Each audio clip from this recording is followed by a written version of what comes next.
ସମ୍ବଲପୁର ଜିଲ୍ଲାପାଳଙ୍କ କାର୍ଯ୍ୟାଳୟଠାରେ ଜୁଜୁମୁରା ବ୍ଲକ ଧଦୁଲମୁଣ୍ଡା ଗ୍ରାମବାସୀ ମାନେ ଏକ ଦାୟୀପତ୍ର ପ୍ରଦାନ କରିଛନ୍ତି। ଗ୍ରାମବାସୀମାନେ କହିଛନ୍ତି ଯେ ଗ୍ରାମ ନିକଟରେ ଥିବା ଏକ ପଥର କୁଆରୀକୁ ଏନ୍ଓସି ବାତିଲ ଦାବିରେ ସେମାନେ ଏହି ଦାୟୀପତ୍ର ଜିଲ୍ଲାପାଳଙ୍କ କାର୍ଯ୍ୟାଳୟରେ ପ୍ରଦାନ କରିଛନ୍ତି। ଯଦି ଧଦୁଲମୁଣ୍ଡା ଗ୍ରାମ ନିକଟରେ ଥିବା ଏହି ପଥର କୁଆରୀକୁ ଏନ୍ଓସି ଦିଆଗଲେ ପଥର କୁଆରୀରେ ପୁଣି ଥରେ ବ୍ଲାଷ୍ଟିଂ ହେବା ସହ ଗ୍ରାମବାସୀମାନେ ବହୁ ଅସୁବିଧା ଭୋଗିବା ସହ ଗ୍ରାମରେ ପ୍ରଦୂଷଣ ମାତ୍ରା ବୃଦ୍ଧି ପାଇବ। ଏଣୁ ଗ୍ରାମବାସୀମାନେ ଜିଲ୍ଲାପାଳଙ୍କ କାର୍ଯ୍ୟାଳୟରେ ଦ୍ୱାରସ୍ଥ ହୋଇ ଆଜି ଏହି ଦାୟୀପତ୍ର ପ୍ରଦାନ କରିଥିବା କହିଛନ୍ତି। शत्रुघ्न विश्वाल बंगामाल पंचायत धदुलमुंडा गाँ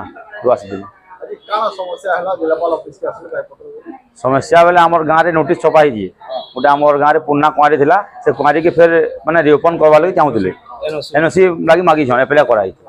से एनओसी के आम बातिल करवार लगी आईचु आम गाँव मेम्बर मैंने आईचु गाँव में बोले आम पाखापाखा खेत मान अच्छे जमी नष्ट हवा ब्लास्टिंग हवा घर द्वार भांगुचे चाष बाड़ी असुविधा हो ना एनओसी बातिल करा